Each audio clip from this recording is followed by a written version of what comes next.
حاجات محدش هيقولك عليها في الريل استيت. مساحة الوحدة.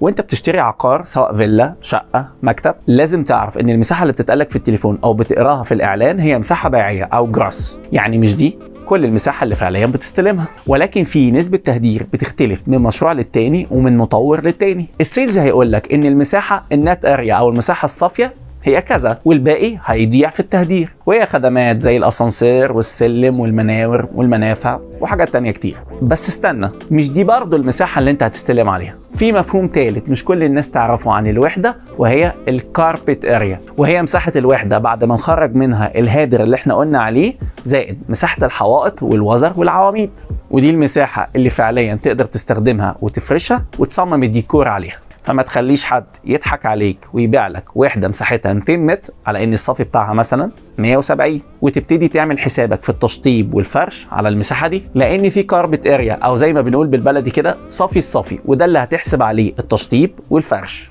قول لنا تجربتك مع المساحه وانت بتشتري، ولو عندك سؤال ابعت لي انا مصطفى سمير وانا هرد عليك.